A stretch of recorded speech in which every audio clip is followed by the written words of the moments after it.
एक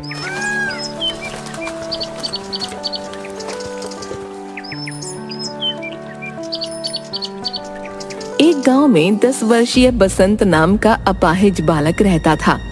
बसंत के पिता गांव के मुखिया थे। बसंत का बड़ा भाई बसंत को बिल्कुल भी पसंद नहीं करता था। इसी वजह से बसंत ज्यादातर घर के बाहर उदास रहता था। एक दिन की बात है, बसंत गांव में उदास बैठा हुआ था कि तभी उसकी ही उम्र का आकाश वहां पर अचानक गिर गया। अरे क्या हुआ तुम्हें? सामने इतना बड़ा पत्थर है, तुम्हें दिखाई नहीं दिया? वो क्या है ना, मुझे आंखों से नहीं दिखता है, मैं अंधा हूँ। बसंत आकाश को उठाने लगा। ये तो बैसाखी है, क्या तुम चल नहीं सकते? मुझे चलने के लिए बैसाखी की जरूरत पड़ती है। तब तो हम दोनों एक से हुए। तुम रहते कहाँ हो? मेरा इस दुनिया में कोई नहीं है, मैं अनाथ हूँ। मैं अनाथ तो नहीं हूँ, पर अनाथ जैसा जीवन व्यतीत कर रहा हूँ। क्या तुम मेरे दोस्त बनोगे? क्यों नहीं, गांव में मेरे साथ कोई नहीं खेलता, कोई मुझसे बात तक नहीं करता। आज के बाद मैं तुमसे बात करूंगा। आज से हम दोनों पक्के दोस्त हुए। उस दिन के बाद आकाश और बसंत में गहरी दोस्ती हो गई। मगर कुछ दिन बाद अचानक आकाश गायब हो गया। बसंत ने उसे बहुत ढूंढा, मगर वो नहीं मिला। आकाश का इंतजार करते हुए बसंत जवान हो गया। एक दिन बसंत अपने कमरे में गहरी नींद सो रहा था कि तभी उसकी बड़ी भाभी गुस्से से कमरे में आ गई। अरे दोपहर के 11 बज रहे हैं लाड साहब, सब्जी नहीं लानी क्या? क्या दोपहर के 11 बज गए? क्षमा करना भाभी, क्या है कि कल मुझे पूरी रात नींद नहीं आई। ऐसा क्या कर रहे थे रात में कि पूरी नींद ही नहीं आई? कहीं किसी लड़की से कोई चक्कर तो नहीं हो गया? ये कैसी बात कर रही हो आप भाभी? मेरे इस तरह के संस्कार बिल्कुल नहीं है। तुम कोई काम काज तो करते हो नहीं, तुम्हारा काम तो बस बैसाखी पकड़कर इधर उधर डोलना रह गया है। बसंत बेचारा बैसाखी पकड़े हुए बाजार चला गया। बाजार में बसंत सौदा खरीद ही रहा था कि तभी बाजार में उसका मिलने वाला एक व्यक्ति मिल गया। क्या हाल है बसंत भाई? आज तुम्हारा चेहरा कैसे उतरा हुआ है? अब तुम्हें क्या बताऊं, मेरी माँ मुझे बचपन में छोड़कर चली गई। सोचा था जब भैया की शादी हो जाएगी तो भाभी मुझे माँ की तरह प्रेम करेगी, मगर भाभी मुझे अपमान करने का कोई मौका नहीं छोड़ती है। तो तुम इस बात की शिकायत अपने पिता से क्यों नहीं करते? वो तो गांव के मुखिया है, दूसरों की समस्या सुलझाते हैं, क्या अपने घर की समस्या नहीं सुलझा सकते? डरता हूँ, पिताजी मुझसे बहुत प्यार करते हैं। अगर उन्हें मेरे प्रति भाभी के बुरे रवैये का पता लगा तो वो बहुत ज्यादा नाराज हो जाएंगे। आखिर मुझे रहना तो उनके साथ है ना। अच्छा, मैं चलता हूँ, नहीं तो भाभी नाराज हो जाएगी।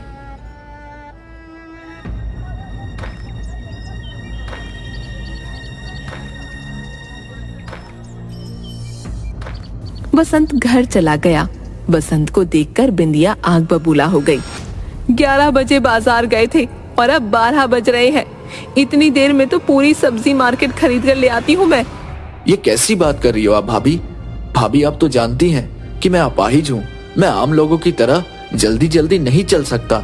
मुझे तो कदम कदम पर इस बैसाखी की जरूरत पड़ती है। जुबान लड़ाता है बदतमीज। इतना कह के बिंदिया ने एक तेज चांटा बसंत के गाल पर मार दिया। तभी बसंत का भाई कल्लना गया। क्या हुआ, इतना नाराज क्यों हो रही हो? तुमने इसे थप्पड़ क्यों मारा? देखिए जी, 11 बजे बाजार गया था, 12 बजे लौटा है। 1 घंटे से इसका इंतजार कर रही हूँ मैं। सही किया तुमने, इसके गाल पर एक थप्पड़ जड़ दिया। वैसे भी पिताजी ने इसे बहुत ज्यादा सर पर चढ़ा रखा है। बसंत आंखों में आंसू लिए अपने कमरे में बैठ गया। दोपहर में उसे किसी ने खाना भी नहीं दिया। शाम को उसके पिता मुखिया उसके कमरे में आ गए। क्या बात है बसंत, इतने गुमसुम क्यों बैठे हुए हो? पिताजी, बस ऐसे ही कुछ सोच रहा था। बसंत, मैं तुम्हारी आंख पढ़ सकता हूँ। तुम्हारी आंखों को देखकर मैं समझ गया कि किसी ने तुमसे कुछ कहा है और तुम भूखे भी लगते हो। मैं क्या करूं पिताजी, भाभी हमेशा मुझसे बगैर किसी बात की झगड़ा करती रहती है। तो तुम इसलिए उदास बैठे हुए हो बसंत? अपनी भाभी की बात पर ज्यादा ध्यान मत दिया करो। पिताजी, मैं उनकी बातों पर ज्यादा ध्यान नहीं देता, मगर आज भाभी ने मुझे बगैर किसी गलती के एक थप्पड़ मार दिया। मुझे उनके थप्पड़ का बुरा भी नहीं लगा। पिताजी, बुरा मुझे इस बात का लगा कि थप्पड़ खाते हुए भैया ने भी देखा, मगर भाभी को डांटने की बजाय उल्टा ही वो मुझे अपमानित करने लगे। कभी कभी मुझे माँ की बहुत याद आती है पिताजी। मुझे तुम्हारी कभी कभी बड़ी चिंता होती है बसंत, कि मेरे बाद पता नहीं तुम्हारा क्या होगा। पता नहीं मेरे जाने के बाद तुम्हारा बड़ा भाई तुम्हें 2 वक्त की रोटी खिला भी पाएगा या नहीं। अगले दिन मुखिया ने अपने दोनों खेत बसंत के नाम कर दिए। इस बारे में बसंत के बड़े भाई को कुछ नहीं पता था, मगर अचानक मुखिया की मौत हो गई। मौत के कुछ दिन बाद मुखिया का दोस्त जगमोहन घर आया। मुझे ये कहते हुए अच्छा तो नहीं लग रहा, लेकिन मुखिया जी ने मरने से पहले मुझसे कहा था कि ये बात उनके मरने के बाद ही उनके बड़े बेटे को बताई जाए। इतना कहकर जगमोहन ने अपनी जेब से कुछ कागजात निकाल लिए। ये क्या है? मुखिया जी ने अपने दोनों खेत अपने सबसे छोटे बेटे बसंत के नाम कर दिया है। ये क्या कह रहे हो आप? पिताजी ने तो इस बारे में मुझे कभी कुछ बताया ही नहीं। शायद उन्हें लगता था कि उनके मरने के बाद तुम उनके पुत्र बसंत को और ज्यादा परेशान करोगे, इसलिए उन्होंने अपने दोनों खेत अपने छोटे बेटे के नाम कर दिया। हाय हाय, मुझे तो पहले से ही शक था कि पिताजी कुछ ऐसा ही करेंगे। अब तुम सब क्या करोगे? रह गए ना ठन ठन गोपाल सब के सब। अब ये तुम्हारा लंगड़ा भाई तुम पे जिंदगी भर शासन करेगा। ये तुम्हारा पारिवारिक मामला है। लड़ने और झगड़ने की बजाय आपस में बैठकर बातचीत से इस समस्या का समाधान कर लो। इतना बोलकर जगमोहन वहां से चला गया। कल्लन ने बसंत को धक्के देकर घर से निकाल दिया। बसंत बेचारा भूखा प्यासा दूसरे गांव में भटकने लगा। एक रात बसंत भूखा प्यासा जुगियापुर गांव में टहल रहा था कि तभी उसकी नजर एक व्यक्ति पर पड़ी जो घास पर बैठा हुआ भोजन कर रहा था। भोजन को देखकर बसंत के मुंह में पानी आ गया। वो सीधा उस व्यक्ति की ओर चला गया। भैया, क्या मुझे भी कुछ खाने को दोगे? उस व्यक्ति ने उंगलियों से टटोलते हुए एक रोटी का टुकड़ा बसंत को दे दिया। मेरा नाम आकाश है। आकाश? कहीं तुम वो आकाश तो नहीं जो मेरे बचपन के मित्र थे और तुम अचानक गायब हो गए थे? हाँ, मैं वही आकाश हूँ। कहीं तुम बसंत तो नहीं? हाँ, मैं बसंत हूँ। मेरे दोस्त, मैंने तुम्हें कहाँ कहाँ नहीं ढूंढा। तुम कहाँ चले गए थे? अब तुम्हें क्या बताऊं बसंत, गांव के एक व्यक्ति ने मुझे सड़क पार करने का वादा किया और अपनी मोटरसाइकिल के पीछे बिठा लिया और वो मुझे इस गांव से बहुत दूर शहर में छोड़ आया। तब से मैं ऐसे ही भटकता हुआ फिर रहा हूँ और इतने वर्ष बाद आज यहाँ तक लौट आया हूँ। तुम बताओ, तुम यहाँ पर क्या कर रहे हो?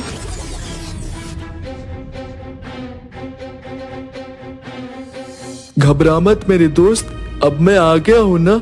अब तू बिल्कुल भी चिंता मत कर। अब हम दोनों साथ साथ ही रहेंगे।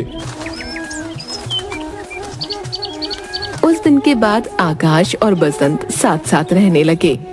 एक दिन बसंत कहीं जा रहा था, तभी जगमोहन उसे मिला। मैंने तुम्हें कहाँ कहाँ नहीं ढूंढा बसंत। तुम जुगियापुर गांव में क्या कर रहे हो? तुम्हारे भाई ने बताया कि तुम घर छोड़कर भाग गए। अब मैं अपने भैया से क्या उम्मीद कर सकता हूँ?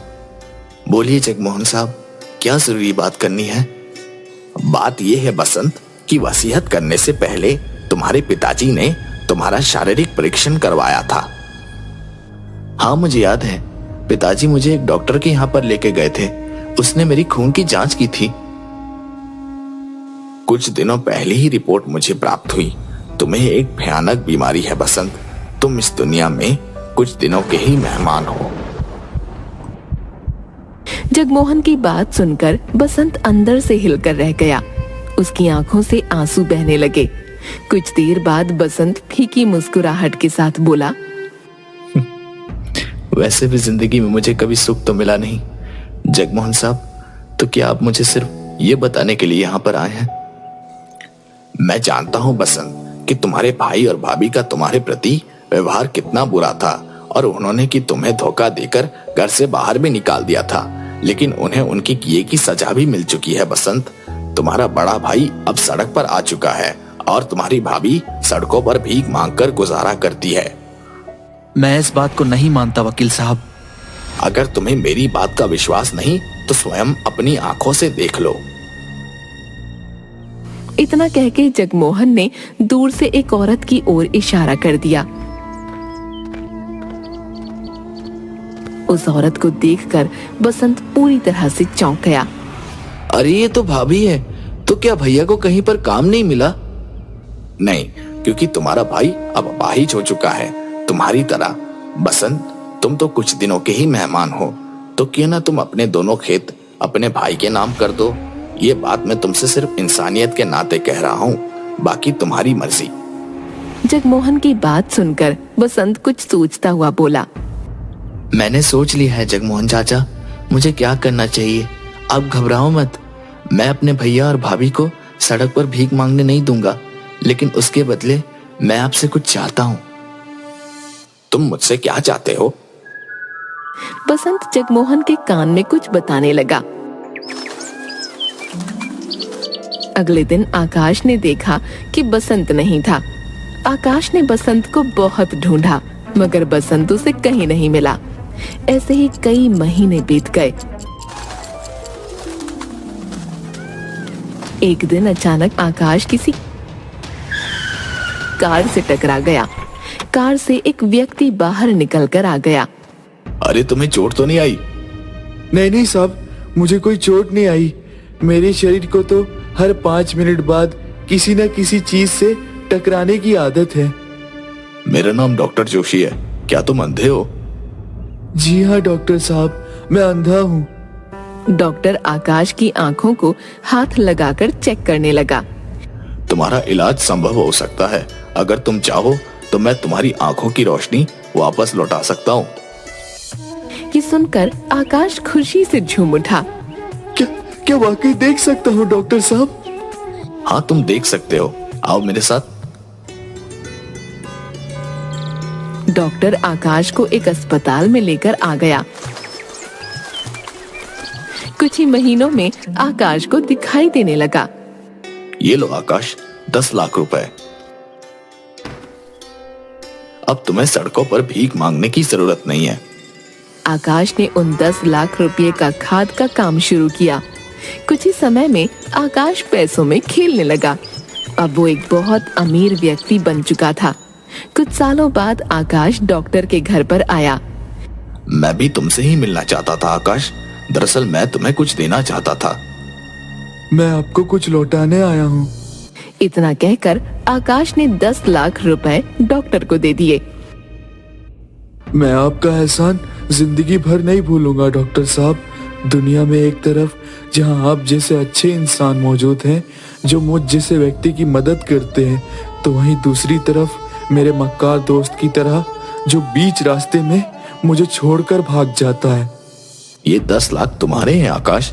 मरने से पहले बसंत ने मुझे ये 10 लाख रुपए तुम्हें देने के लिए कहा था। डॉक्टर की बात सुनकर आकाश के पैरों तले जमीन खिसक गई। ये आप क्या कह रहे? मैं बिल्कुल सही कह रहा हूँ। दरअसल बसंत को एक लाइलाज बीमारी थी और बसंत इस बारे में जानता था। मरने से पहले 10 लाख रुपए उसने मुझे तुम्हें देने के लिए कहा था। उसने मुझसे ये कहा था कि मेरे दोस्त से कहना कि मैं उससे आखिरी बार इसलिए नहीं मिल सका कि वो मेरे जाने की बात सुनकर दुखी ना हो जाए। आपने मुझे पहले क्यों नहीं बताया? मैं उसके बारे में पता नहीं क्या क्या सोचता रहता था, और वो जाते जाते मेरे ऊपर इतना बड़ा उपकार करके गया। मैं उसका उपकार का बदला कैसे चुकाऊंगा? मैं तो अब उससे मिल भी नहीं सकता। अपने आप को संभालो आकाश। बसंत तुम्हारे साथ हमेशा रहेगा, और ये मेरे शब्द नहीं बल्कि बसंत के शब्द हैं कि वो तुम्हारा साथ हमेशा रहेगा। झूठ बोलता था। अगर ऐसी बात है तो फिर मुझे छोड़कर क्यों गया? आकाश, तुम जिन आंखों से आज इस संसार को देख रहे हो वो और किसी की नहीं बल्कि तुम्हारे दोस्त बसंत की आंखें हैं। मरने से पहले उसने तुम्हें दान कर दी थी। तुम उसकी ही आंखों से अब इस दुनिया को देखोगे। आकाश नम आंखों से वहां से चला गया। आकाश आज भी अपने दोस्त बसंत को याद करता है।